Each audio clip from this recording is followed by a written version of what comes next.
ਸਤਿ ਸ਼੍ਰੀ ਅਕਾਲ, ਨਮਸਕਾਰ ਤੇ ਆਦਾਬ। ਮੈਂ ਹਾਂ ਹਰਜਿੰਦ ਕੌਰ ਮੰਗੜ ਤੇ ਤੁਸੀਂ ਦੇਖ ਰਹੇ ਹੋ ਇੰਡੋਜ਼ ਟੀਵੀ। ਸਵਾਗਤ ਹੈ ਜੀ ਸਾਰਿਆਂ ਦਾ ਪ੍ਰੋਗਰਾਮ ਦੂਜਾ ਪੱਖ ਦੇ ਵਿੱਚ। ਤੇ ਦੂਜਾ ਪੱਖ ਦੇ ਵਿੱਚ ਸਾਡੇ ਨਾਲ ਗੱਲਬਾਤ ਕਰਨ ਲਈ ਮਿੰਟੂ ਬਰਾੜ ਜੀ ਜੁੜ ਚੁੱਕੇ ਨੇ ਐਡੀਲੇਡ ਤੋਂ। ਕਰਦੇ ਹਾਂ ਜੀ ਉਹਨਾਂ ਦਾ ਸਵਾਗਤ। ਮਿੰਟੂ ਬਰਾੜ ਜੀ, ਬਹੁਤ ਬਹੁਤ ਸਵਾਗਤ ਹੈ ਤੁਹਾਡਾ। ਸਤਿ ਸ੍ਰੀ ਅਕਾਲ ਹਰਜਨ ਜੀ ਤੇ ਸਾਰੇ ਹੀ ਜਿਹੜੇ ਇੰਡੋਜ਼ ਟੀਵੀ ਦੇਖਣ ਵਾਲੇ ਦਰਸ਼ਕ ਆ ਉਹਨਾਂ ਨੂੰ ਵੀ ਮੇਰੇ ਵੱਲੋਂ ਪਿਆਰ ਭਰੀ ਸਤਿ ਸ੍ਰੀ ਅਕਾਲ ਤੇ ਉਮੀਦ ਕਰਦੇ ਹਾਂ ਜੀ ਸਾਰੇ ਚੜ੍ਹਦੀ ਕਲਾ ਚ ਹੋਣਗੇ। ਬਰਾੜ ਸਾਹਿਬ, ਗੱਲ ਕਰਦੇ ਹਾਂ ਜੀ ਕਿਸਾਨੀ ਮੋਰਚੇ ਦੀ। ਕਿਸਾਨਾਂ ਦੀ ਦਿੱਲੀ ਦੇ ਵਿੱਚ ਕਿਸਾਨ ਬੈਠੇ ਨੇ। ਸੋ ਭਾਜਪਾ ਦਾ ਵਿਰੋਧ ਕਰਨ ਲਈ ਜੀ ਯੂਪੀ ਦੇ ਵਿੱਚ ਚੋਣ ਬਿਗਲ ਵੱਜ ਚੁੱਕਿਆ ਹੈ। ਕਿਸਾਨ ਜਿਹੜੇ ਹੈਗੇ ਨੇ ਆਗੂ ਰਾਕੇਸ਼ ਟਿਕੈਤ, ਉਹਨਾਂ ਨੇ ਕਿਹਾ ਕਿ ਅਸੀਂ ਵਿਰੋਧ ਕਰਾਂਗੇ ਯੂਪੀ ਦੇ ਵਿੱਚ ਭਾਜਪਾ ਦਾ। ਬਿਲਕੁਲ ਜੀ, ਦੇਖੋ ਕਰਨਾ ਬਣਦਾ ਵੀ ਆ ਤੇ ਸਹੀ ਵੀ ਆ ਗੱਲ ਉਹਨਾਂ ਦੀ ਜਿਹੜੀ ਉਹਨਾਂ ਨੇ ਕਹੀ ਆ ਵੀ ਵਿਰੋਧ ਕਰਾਂਗੇ ਤੇ ਵਿਰੋਧ ਕਰਾਂਗੇ। ਜੇ ਇਹਨਾਂ ਨੂੰ ਹਰਾਵਾਂਗੇ ਭਾਜਪਾ ਨੂੰ, ਫੇਰ ਹੀ ਹੋ ਸਕਦਾ ਕਾਨੂੰਨ ਬਦਲੇ ਜਾ ਸਕਦੇ, ਕਿਉਂਕਿ ਕਾਨੂੰਨ ਇਹਨਾਂ ਕੋਲੇ ਬਹੁਮਤ ਬਹੁਤ ਵੱਡਾ, ਇਸ ਕਰਕੇ ਉਹ ਬਹੁਮਤ ਦੇ ਸਿਰ ਤੇ ਸਾਰੀਆਂ ਛਾਲਾਂ ਮਾਰਦੇ ਆ। ਯੂਪੀ ਇੱਕ ਵੱਡਾ ਸਟੇਟ ਆ, ਇਹਦੇ ਨਾਲ ਬਹੁਤ ਇਫੈਕਟ ਪਊਗਾ। ਪਰ ਮੈਨੂੰ ਇੱਕ ਗੱਲ ਨਹੀਂ ਹਜੇ ਤੱਕ ਸਮਝ ਆਈ ਵੀ ਇਹ ਰਾਕੇਸ਼ ਟਿਕੈਤ ਹੋਣ ਜਾਂ ਸੰਯੁਕਤ ਕਿਸਾਨ ਮੋਰਚਾ ਹੋਵੇ, ਇਹਨਾਂ ਦੀ ਹਜੇ ਤੱਕ ਕੋਈ ਪ੍ਰੋਪਰ ਪਾਲਿਸੀ ਕਿਉਂ ਨਹੀਂ ਸਮਝ ਆ ਰਹੀ, ਸਾਹਮਣੇ ਕਿਉਂ ਨਹੀਂ ਆ ਰਹੀ। ਵਿਰੋਧ ਕਰਨਾ ਇਸ ਮਸਲੇ ਦਾ ਹੱਲ ਹੈ ਹੀ ਨਹੀਂ। ਇਹ ਡੇ ਵਨ ਤੋਂ ਅਸੀਂ ਕਹਿੰਦੇ ਆ ਰਹੇ ਹਾਂ, ਵਿਰੋਧ ਕਰੇ ਜਾਂਦੇ ਆ, ਸਰਕਾਰ ਦਾ ਕਰੀ ਜਾਂਦੇ ਆ, ਪਰ ਇਲੈਕਸ਼ਨਾਂ ਦੇ ਵਿੱਚ ਵਿਰੋਧ ਕਰਨਾ ਕੋਈ ਹੱਲ ਨਹੀਂ। ਇਲੈਕਸ਼ਨਾਂ ਦੇ ਵਿੱਚ ਤਾਂ ਬਰਾਬਰ ਸਾਨੂੰ ਬੰਦਾ ਖੜਾਉਣਾ ਪੈਣਾ। ਉਹ ਬੰਦਾ ਜੇ ਜਿੱਤੂਗਾ ਤਾਂ ਹੀ ਜਾ ਕੇ ਉਹ ਕਿਤੇ ਨਾ ਕਿਤੇ ਕੋਈ ਤਬਦੀਲੀ ਲਿਆਉਣ ਦੇ ਵਿੱਚ ਕਾਮਯਾਬ ਹੋਊਗਾ। ਜੇ ਅਸੀਂ ਉਹੀ ਫਾਰਮੂਲਾ ਜਿਹੜਾ ਅਪਣਾਇਆ, ਪਹਿਲਾਂ ਵੀ ਅਪਣਾਇਆ ਸੀ 92 ਚ, ਪੰਜਾਬ ਨੇ ਭੋਗਿਆ ਵੀ 92 ਦੇ ਵਿੱਚ ਤੁਸੀਂ ਦੇਖਿਆ ਵੀ ਪੰਜਾਬ ਦੇ ਵਿੱਚ ਬਾਈਕਾਟ ਕਰਤਾ ਦੂਜੀਆਂ ਪਾਰਟੀਆਂ ਨੇ। ਇੱਕ ਪਾਰਟੀ 500 ਵੋਟਾਂ ਲੈ ਕੇ ਉਹਦੇ ਐਮਐਲਏ ਬਣ ਗਏ। ਉਹਨਾਂ ਨੇ ਫਿਰ ਆਪਦੀਆਂ ਜਿਹੜੀਆਂ ਮਨਮਰਜ਼ੀ ਦੀਆਂ ਚਲਾਈਆਂ ਜਾ ਕੇ, ਉਹਨਾਂ ਨੇ ਜੁੱਤੀਆਂ ਭਾਈਆਂ ਸਾਡੇ ਦੇ ਉੱਤੇ। ਤੋਂ ਇਹ ਚੀਜ਼ਾਂ ਸਾਨੂੰ ਕਿਤੇ ਨਾ ਕਿਤੇ ਸੋਚਣਾ ਪਊ, ਕਰਨਾ ਪਊ, ਇਸ ਗੱਲਾਂ ਦੇ ਉੱਤੇ ਵਿਚਾਰ ਕਰਨਾ ਪੈਣਾ।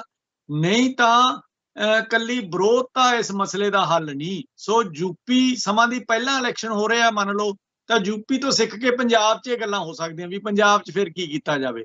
ਸੋ ਇਹ ਬਹੁਤ ਵੱਡੀ ਇੱਕ ਸੋਚਣ ਵਾਲੀ ਗੱਲ ਆ ਤੇ ਸਾਡੇ ਬੁੱਧੀਜੀਵੀਆਂ ਨੂੰ, ਸਾਡੇ ਜਿਹੜੇ ਮੂਹਰੇ ਲੱਗੇ ਆਗੂ ਆ, ਉਹਨਾਂ ਨੂੰ ਸੋਚਣਾ ਪੈਣਾ ਵਿਰੋਧਤਾ ਕਰਨਾ ਹੀ ਹੱਲ ਆ, ਜਾਂ ਉਹ ਸੀਟ ਉਹਨਾਂ ਤੋਂ ਖੋਹ ਕੇ ਇੱਕ ਚੰਗੇ ਬੰਦੇ ਕੋਲੇ ਉਹ ਸੀਟ ਆਵੇ, ਇੱਕ ਵੋਟ ਤੁਹਾਡੇ ਕੋਲੇ ਚੰਗੇ ਬੰਦੇ ਕੋਲੇ ਆਵੇ ਤੇ ਤਾਂ ਉਹਦਾ ਕੋਈ ਮਸਲੇ ਦਾ ਹੱਲ ਨਿਕਲ ਸਕੇ। ਬਰਾੜ ਸਾਹਿਬ, ਇਸੇ ਗੱਲਾਂ ਦੇ ਵਿਚਕਾਰ ਹੀ ਜਦੋਂ ਗੁਰਨਾਮ ਸਿੰਘ ਚੜੂਨੀ ਨੇ ਕਿਹਾ ਸੀ ਕਿ ਕਿਸਾਨਾਂ ਵੱਲੋਂ ਆਪਣੀ ਇੱਕ ਪਾਰਟੀ ਬਣਾਉਣੀ ਚਾਹੀਦੀ ਹੈ, ਤਾਂ ਸੰਯੁਕਤ ਕਿਸਾਨ ਮੋਰਚੇ ਪੂਰੇ 32 ਕਿਸਾਨ ਜਥੇਬੰਦੀਆਂ ਵੱਲੋਂ ਗੁਰਨਾਮ ਚੜੂਨੀ ਨੂੰ ਉਹਦੇ ਵਿੱਚੋਂ ਬਰਖਾਸਤ ਕੀਤਾ ਗਿਆ ਸੀ ਕੁਝ ਦਿਨਾਂ ਲਈ, ਕਿਉਂਕਿ ਉਹਨਾਂ ਨੇ ਇਹ ਗੱਲ ਰੱਖੀ ਸੀ।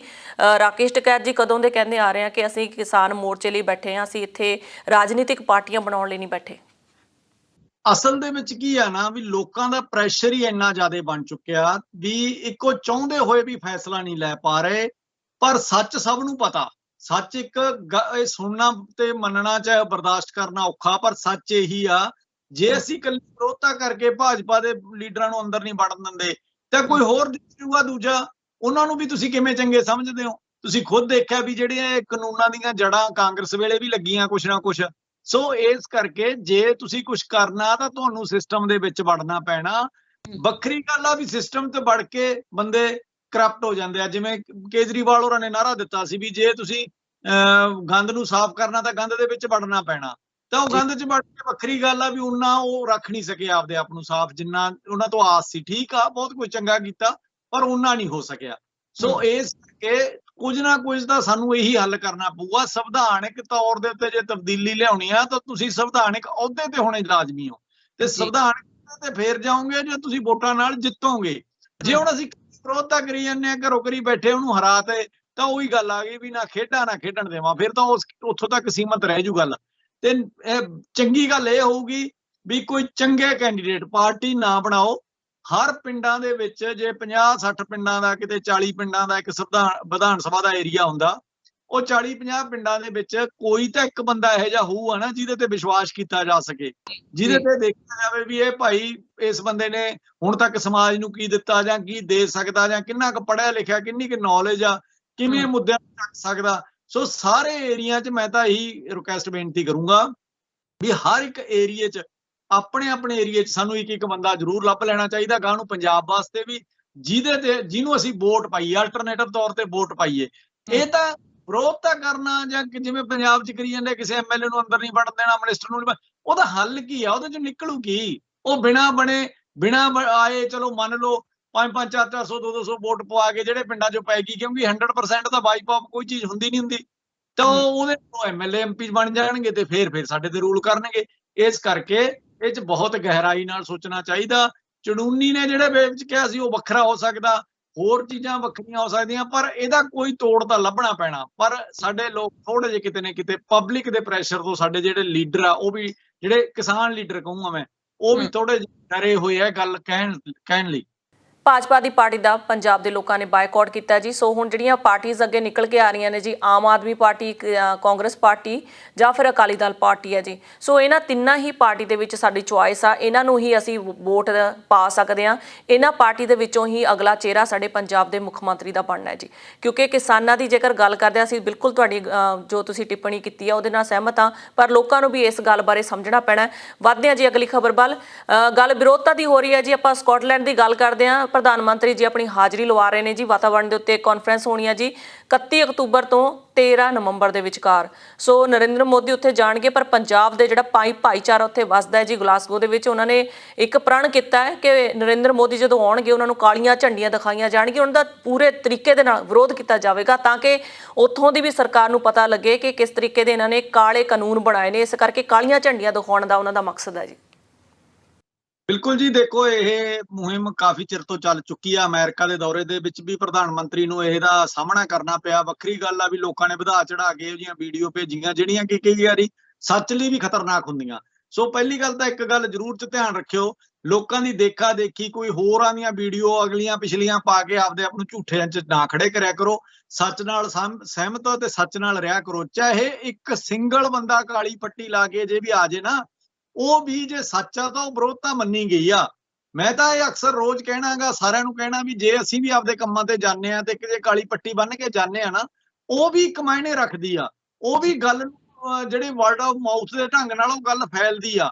ਤੁਹਾਡੇ ਤੋਂ ਤੁਹਾਡੇ ਸਹਿਕਰਮੀ ਪੁੱਛਣਗੇ ਵੀ ਇਹ ਪੱਟੀ ਕਿਉਂ ਬੰਨੀ ਆ, ਤਾਂ ਤੁਸੀਂ ਦੱਸੋਗੇ ਵੀ ਮੈਂ ਇਸ ਲਈ ਬੰਨੀ ਆ, ਤਾਂ ਉਹ ਗਾਹ ਜਾ ਕੇ 4 ਨੂੰ ਹੋਰ ਦੱਸੂ, 4 ਤੋਂ 8 ਨੂੰ ਜਾਊ ਗੱਲ। ਸੋ ਮਾਇਨੇ ਰੱਖਦੀ ਹੈ ਗੱਲ, ਚਾਹੇ 100 50 200 ਬੰਦਾ ਵੀ ਜੇ ਪ੍ਰਧਾਨ ਮੰਤਰੀ ਦੇ ਖਿਲਾਫ ਸ਼ਾਂਤੀਪੂਰਵਕ ਢੰਗ ਨਾਲ ਉੱਥੇ ਖੜ ਕੇ ਤੇ ਆਪਦੇ ਜਿਹੜਾ ਨੇੜੇ ਮੁਲਕ ਦੇ ਵਸਿੰਦੇ ਆ, ਹੁਣ ਉਸ ਮੁਲਕ ਦੇ ਕਾਨੂੰਨਾਂ ਦੀ ਨਾ ਉਲੰਘਣਾ ਕਰਨ, ਇਹਦੇ ਇੰਡੀਆ ਦੇ ਰੌਲੇ ਪਿੱਛੇ ਉਹਦੀ ਨਾ ਉਲੰਘਣਾ ਕਰਨ, ਉਹਦੀ ਜ਼ਾਬਤੇ 'ਚ ਰਹਿ ਕੇ ਵਿਰੋਧਤਾ ਜੇ ਕਰਦੇ ਆ ਤਾਂ ਉਹਦੇ ਨਤੀਜੇ ਜ਼ਰੂਰ ਆਉਂਦੇ ਆ। ਸੋ ਮੈਂ ਇਹੀ ਕਹੂੰਗਾ ਵੀ ਜੈਨੂਅਨ ਵਿਰੋਧਤਾ ਕਰਿਓ ਤੇ ਜੈਨੂਅਨ ਉਹਦੀਆਂ ਤਸਵੀਰਾਂ ਬਾਹਰ ਲੈ ਕੇ ਆਇਓ। ਪਿਛਲੇ ਦਿਨਾਂ ਕੁਝ ਹੋਇਆ ਵੀ ਵਿਰੋਧਤਾ ਜਿਹੜੀ ਹੋਈ, ਜਿਹੜੀ ਜੈਨੂਅਨ ਹੋਈ, ਉਹ ਝੂਠੀਆਂ ਵੀਡੀਓ ਦੇ ਮੇਗਰ ਲੱਗ ਕੇ ਜਾਂ ਝੂਠੇ ਲੋਕਾਂ ਨੇ ਫੈਲਾ ਕੇ ਗੱਲਾਂ, ਤੇ ਉਹ ਅਸਲੀ ਗੱਲਾਂ ਵੀ ਵਿੱਚ ਦਬ ਗਈਆਂ।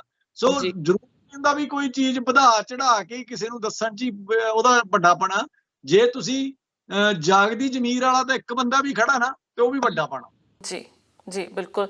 ਗੱਲ ਕਰਦੇ ਹਾਂ ਜੀ ਪਾਕਿਸਤਾਨ ਦੀ ਕ੍ਰਿਕਟ ਮੈਚ ਦੀ। ਪਿੱਛੇ ਜੇ T20 ਕ੍ਰਿਕਟ ਮੈਚ ਜਿਹੜਾ ਹੋਇਆ 2 ਦਿਨਾਂ ਪਹਿਲਾਂ, ਭਾਰਤ ਦੇ ਉੱਤੇ ਪਾਕਿਸਤਾਨ ਨੇ ਜਿੱਤ ਪ੍ਰਾਪਤ ਕੀਤੀ ਹੈ ਜੀ। ਉਸ ਤੋਂ ਬਾਅਦ ਕਾਫੀ ਭਾਰਤੀ ਲੋਕਾਂ ਦੀਆਂ ਜਿਹੜੀਆਂ ਭਾਵਨਾਵਾਂ ਸਨ ਉਹ ਠੇਸ ਪਹੁੰਚਿਆ ਜੀ ਉਹਨਾਂ ਨੂੰ। ਇੱਥੋਂ ਤੱਕ ਠੇਸ ਪਹੁੰਚਿਆ, ਕੋਈ ਇੰਨਾ ਆਪਣੇ ਦਿਲ ਨੂੰ ਲਾ ਲੈਂਦੇ ਨੇ ਗੱਲਾਂ ਪਰਸਨਲ ਤਰੀਕੇ ਦੇ ਉੱਤੇ। ਯੂਪੀ, ਬਿਹਾਰ ਤੇ ਕਸ਼ਮੀਰ ਦੇ ਜਿਹੜੇ ਵਿਦਿਆਰਥੀ ਸਨ, ਸੰਗਰੂਰ ਕਾਲਜ ਦੇ ਵਿੱਚ ਝੜਪ ਹੋਈ ਆ ਜੀ, ਉਹਨਾਂ ਦੇ ਵਿਚਕਾਰ ਕਾਫੀ ਡਾਂਗਾ ਸੋਟਾ ਖੜਕੀਆਂ ਨੇ, ਤੇ ਉਹ ਤੋਂ ਬਾਅਦ ਜਿਹੜਾ ਪੁਲਿਸ ਵਿੱਚ ਪਈ ਆ ਜੀ, ਰਾਜੀਨਾਮਾ ਕਰਵਾਇਆ ਗਿਆ। ਪਰ ਗੱਲ ਦੇਖਣ ਵਾਲੀ ਇਹ ਆ ਜੀ ਕਿ ਸਿਰਫ ਇੱਕ ਕ੍ਰਿਕਟ ਮੈਚ ਪਿੱਛੇ ਮੁੰਡਿਆਂ ਨੇ ਆਪਣਾ ਨੁਕਸਾਨ ਕਰਵਾਇਆ। ਦੇਖੋ ਜੀ, ਇਹ ਅੱਜ ਦਾ ਨਹੀਂ, ਭਾਰਤ ਪਾਕਿਸਤਾਨ ਦਾ ਜਦੋਂ ਵੀ ਕਿਤੇ ਮੈਚ ਹੁੰਦਾ ਥੋੜਾ ਜਿਹਾ ਟੈਨਸ਼ਨ ਬਣਦੀ ਆ, ਤੇ ਸਾਡੇ ਲੋਕ ਨਾ ਬੜੇ ਜਜ਼ਬਾਤੀ ਪੱਧਰ ਤੇ ਜੁੜ ਜਾਂਦੇ ਆ, ਤੇ ਜਜ਼ਬਾਤੀ ਹੋ ਕੇ ਫਿਰ ਪਹਿਲਾਂ ਲੱਗ ਜਾਂਦੇ ਆ ਹਵਨ ਜੱਗ ਕਰਦੇ ਆ, ਆਪਦੇ ਢੰਗ ਨਾਲ ਦੁਆਵਾਂ ਮੰਗਦੇ ਆ, ਫਿਰ ਉਹਨਾਂ ਨੂੰ ਟੀਵੀਆਂ ਤੇ ਆ ਕੇ ਬਹਿਸਾਂ ਕਰਦੇ ਆ, ਵੱਡੇ ਵੱਡੇ ਵਾਅਦੇ ਕਰਦੇ ਆ, ਦਾਅਵੇ ਕਰਦੇ ਆ। ਇਹ ਚੀਜ਼ਾਂ ਇੱਕ ਖੇਡ ਆ ਮਹਿਜ। ਅਸੀਂ ਅਕਸਰ ਕਹਿੰਦੇ ਆਏ ਆ ਵੀ ਖੇਡ ਦੇ ਵਿੱਚ ਇੱਕ ਬੰਦੇ ਨੇ ਢਹਿਣਾ। ਜੇ ਅਸੀਂ ਹੁਣ ਜੇ ਇੰਡੀਆ ਦੇ ਪੱਖ ਤੋਂ ਦੇਖੀਏ ਤਾਂ ਇੰਡੀਆ ਦੇ ਪੱਖ ਤੋਂ ਤਾਂ ਇਹ ਗੱਲ ਆ ਵੀ ਇੰਡੀਆ ਨੇ ਬਹੁਤ ਵਾਰੀ ਜਿੱਤਿਆ ਪਾਕਿਸਤਾਨ ਨੂੰ। ਜੇ ਇੱਕ ਵਾਰੀ ਹਾਰ ਗਿਆ ਤੇ ਐਡੀ ਕਿੱਡੀ ਕੁ ਗੱਲ ਹੈਗੀ, ਤੂਫਾਨ ਕਿਹੜਾ ਮੱਚ ਗਿਆ। ਜੇ ਪਾਕਿਸਤਾਨ ਦੇ ਪੱਖ ਤੋਂ ਦੇਖੀਏ ਤਾਂ ਪਾਕਿਸਤਾਨ ਇੰਨੇ ਵਾਰੀ ਹਾਰਦਾ ਆਇਆ, ਜੇ ਇੱਕ ਵਾਰੀ ਜਿੱਤ ਗਿਆ ਤਾਂ ਕਿੱਡੀ ਕੁ ਗੱਲ ਹੋ ਗਈ। ਸੋ ਇਹਨੂੰ ਕਿਉਂ ਖੇਡ ਲੈਂਦੇ, ਖੇਡ ਦੀ ਭਾਵਨਾ ਨਾਲ ਕਿਉਂ ਨਹੀਂ ਲੈਂਦੇ? ਮੈਨੂੰ ਤਾਂ ਇੱਥੇ ਹੈਰਾਨੀ ਆਉਂਦੀ ਆ ਵੀ ਵੱਡੇ ਵੱਡੇ ਪਲੇਅਰ ਵੀ ਕੈਮਰਿਆਂ ਦੇ ਸਾਹਮਣੇ ਆ ਕੇ, ਜਿਨ੍ਹਾਂ ਨੂੰ ਅਸੀਂ ਲੋਕਾਂ ਨੂੰ ਉਦਾਹਰਨ ਦਿੰਦੇ ਆ, ਅਸੀਂ ਬੱਚਿਆਂ ਨੂੰ ਉਦਾਹਰਨ ਦਿੰਦੇ ਆ ਆਪਦੀ ਵੀ ਫਲਾਨਾ ਪਲੇਅਰ ਦੇਖੋ ਜੀ, ਉਹ 'ਚ ਸਪੋਰਟਸਮੈਨਸ਼ਿਪ ਦੇਖੋ ਕਿੰਨੀ, ਵੀ ਇੱਕ ਸਪੋਰਟਸਮੈਨਸ਼ਿਪ ਹਰ ਬੰਦੇ ਦੇ ਜੀਵਨ 'ਚ ਵੀ ਹੋਣੀ ਚਾਹੀਦੀ ਹੈ, ਚਾਹੇ ਉਹ ਖਿਡਾਰੀ ਨਹੀਂ। ਤਾਂ ਉਹੀ ਪਲੇਅਰ ਆ ਜਿਹੜੇ ਉਹ ਕਹੇ ਜਿਹਾ ਚੀਜ਼ਾਂ ਸਾਹਮਣੇ ਪੇਸ਼ ਕਰ ਰਹੇ ਆ। ਦੇਖ ਰਿਹਾ ਸੀ ਮੈਂ ਟੀਵੀ ਤੇ ਬੋਲ ਰਹੇ ਆ ਬੈਠੇ, ਅਸੀਂ ਤੁਹਾਨੂੰ ਧੂਲ ਚਟਾ ਦਿਆਂਗੇ, ਅਸੀਂ ਐਂ ਕਰ ਦਿਆਂਗੇ, ਤੁਸੀਂ ਤਾਂ ਵਾਪਸ ਹੀ ਲੈ ਲਓ, ਤੁਸੀਂ ਤਾਂ ਖੇਡਣ ਦੇ ਲਾਇਕ ਨਹੀਂ। ਦੂਜੇ ਕਹੀ ਜਾਂਦੇ ਆ ਅਸੀਂ ਤੁਹਾਨੂੰ ਦੇਖ ਲਾਂਗੇ।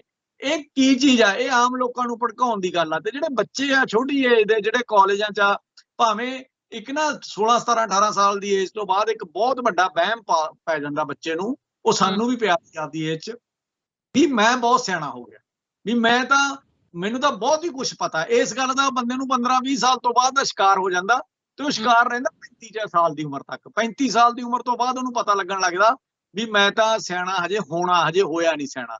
ਤੇ ਉਹ ਜਿਹੜਾ ਦੌਰ ਆ, ਉਸ ਦੌਰ ਦੇ ਵਿੱਚ ਜੇ ਤਾਂ ਉਹ ਬੱਚਾ ਆਪਦੀਆਂ ਭਾਵਨਾਵਾਂ ਨੂੰ ਸਮਝ ਕੇ ਤੇ ਵੱਡਿਆਂ ਤੋਂ ਪੁੱਛ ਲੈਂਦਾ, ਕਿਸੇ ਦੀ ਰਾਏ ਲੈ ਲੈਂਦਾ, ਆਲੇ ਦੁਆਲੇ ਦੀ ਰਾਏ ਲੈ ਲੈਂਦਾ, ਤਾਂ ਉਹ ਬਚ ਜਾਂਦਾ ਇਹ ਚੀਜ਼ਾਂ ਚੋਂ। ਨਹੀਂ ਤਾਂ ਫਿਰ ਇਹਦੀਆਂ ਲੜਾਈਆਂ ਝਗੜੇ ਹੁੰਦੇ ਆ। ਨਾ ਬਾਬਰ ਆਜਮ ਇਹਨਾਂ ਦੇ ਘਰੇ ਰੋਟੀ ਦੇਣ ਆਵੇ ਤੇ ਨਾ ਜਾਵੇ ਵਿਰਾਟ ਕੋਹਲੀ। ਵਿਰਾਟ ਕੋਹਲੀ ਆਪਣੀਆਂ ਕਰੋੜਾਂ ਰੁਪਈਆਂ ਦੀਆਂ ਐਡਾਂ ਕਰਕੇ ਆਪਦੀ ਮौज ਮਸਤੀ ਕਰ ਰਿਹਾ, ਬਾਬਰ ਆਜਮ ਆਪਦੀ ਮਸਤੀ ਕਰ ਰਿਹਾ, ਸੜਕੋਂ ਪਾਰ ਜਾ ਕੇ ਦੋਨੇ ਇਕੱਠੇ ਬਹਿ ਕੇ ਵੀ ਮਸਤੀ ਕਰ ਰਹੇ ਆ, ਤੇ ਅਸੀਂ ਇਹਨੂੰ ਕੁੱਟਾ ਮਾਰੀ ਜਾਂਦੇ ਆ। ਸੇਮ ਚੀਜ਼ ਹੀ ਆ ਜਾਂਦੀ ਆ ਇਲੈਕਸ਼ਨਾਂ 'ਚ। ਇੱਕ ਪਿੰਡ ਹੁੰਦਾ, ਇੱਕ ਭਾਈਚਾਰਾ ਹੁੰਦਾ, ਸਕੇ ਤਾਤੇ ਚਾਚੇ ਤਾਏ ਹੁੰਦੇ ਆ, ਤੇ ਲੜ ਪੈਂਦੇ ਅਸੀਂ ਭਾਈ ਤੀਜੇ ਲੀਡਰ ਪਿੱਛੇ, ਵੀ ਫਲਾਨਾ ਲੀਡਰ ਐਂ ਕਹੇਗਾ, ਤੂੰ ਐਂ ਕਰੀ, ਮੈਂ ਤੇਰਾ ਬੂਥ ਨਹੀਂ ਲੱਗਣ ਦਿੰਦਾ, ਤੇਰਾ ਮੈਂ ਉਹ ਨਹੀਂ ਲੱਗਣ ਦਿੰਦਾ। ਅੱਜ ਕੱਲ ਇਹ ਲੜਾਈ WhatsApp ਦੇ ਗਰੁੱਪਾਂ ਤੇ ਸੋਸ਼ਲ ਮੀਡੀਆ ਤੇ ਵੀ ਆ ਗਈ। ਜੀ ਬਿਲਕੁਲ, ਤੁਸੀਂ ਸਹੀ ਗੱਲ ਕੀਤੀ ਹੈ ਜੀ। ਕਿਸੇ ਦੀ ਰੰਡ ਕਿਸੇ ਦੀ ਪੰਡ ਆਪਣਾ ਵਿੱਚ ਰੇੜਕਾ ਬਾੜ ਲੈਂਦੇ ਨੇ ਜੀ, ਵਿੱਚ ਬਾਅਦ ਵਿੱਚ ਸਿਰ ਪਾੜ ਜਾਂਦੇ ਨੇ। ਸੋ ਇਹੀ ਹੈ ਜੀ ਆਪਣਾ ਪੰਜਾਬ। ਕੀ ਕਰੀਏ ਜੀ, ਬਹੁਤ ਟਾਈਮ ਹੋ ਗਿਆ ਹੋਕੇ ਦੰਦਿਆਂ ਨੂੰ। ਤੁਹਾਡੇ ਵੱਲੋਂ ਵੀ ਬਹੁਤ ਸਾਰੀਆਂ ਗੱਲਾਂ ਕਹੀਆਂ ਜਾਂਦੀਆਂ ਨੇ ਸਾਡੇ ਚੈਨਲ ਦੇ ਜ਼ਰੀਏ। ਉਮੀਦ ਕਰਦੇ ਹਾਂ ਕਿ ਸਮਾਂ ਰਹਿੰਦੇ ਪੰਜਾਬ ਦਾ ਕੁਝ ਬਣ ਜਾਵੇ ਜੀ, ਕੁਝ ਲੋਕ ਸਮਝ ਲੈਣ ਤੇ ਆਉਣ ਵਾਲਾ ਜਿਹੜਾ ਭਵਿੱਖ ਆ ਸਹੀ ਹੋਵੇ, ਚੰਗੀਆਂ ਪਾਰਟੀਆਂ ਨੂੰ ਅੱਗੇ ਲੈ ਕੇ ਆਉਣ। ਸੋ ਵਿਰੋਧਤਾ ਵੀ ਚੰਗੀ ਗੱਲ ਹੁੰਦੀ ਹੈ ਕਿਸੇ ਨਾ ਕਿਸੇ ਦੀ ਕਰਨੀ, ਪਰ ਜੇਕਰ ਐਕਚੁਅਲ 'ਚ ਤੁਸੀਂ ਆਪਣੇ ਪੰਜਾਬ ਨੂੰ ਬਦਲਣਾ ਤਾਂ ਸਾਨੂੰ ਪਾਰਟੀਆਂ ਜ਼ਰੂਰ ਬਣਾਉਣੀਆਂ ਪੈਣੀਆਂ ਜੀ, ਜਿਵੇਂ ਕਿ ਮਿੰਟੂ ਬਰਾੜ ਨੇ ਕਿਹਾ। ਬਹੁਤ ਬਹੁਤ ਧੰਨਵਾਦ ਮਿੰਟੂ ਬਰਾੜ ਜੀ ਤੁਹਾਡਾ। ਬਹੁਤ ਮਿਹਰਬਾਨੀ ਜੀ, ਸਤਿ ਸ਼੍ਰੀ ਅਕਾਲ ਜੀ। ਸੋ ਦਰਸ਼ਕੋ, ਸਮਾਂ ਹੋ ਚੱਲਿਆ ਤੁਹਾਡੇ ਤੋਂ ਵੀ ਇਜਾਜ਼ਤ ਲੈਣ ਦਾ। ਨਵੇਂ ਤੇ ਤਾਜ਼ਾ ਖਬਰਾਂ ਲਈ ਦੇਖਦੇ ਰਹੋ ਇੰਡਸਟਰੀ ਵੀ ਆਸਟ੍ਰੇਲੀਆ। ਧੰਨਵਾਦ।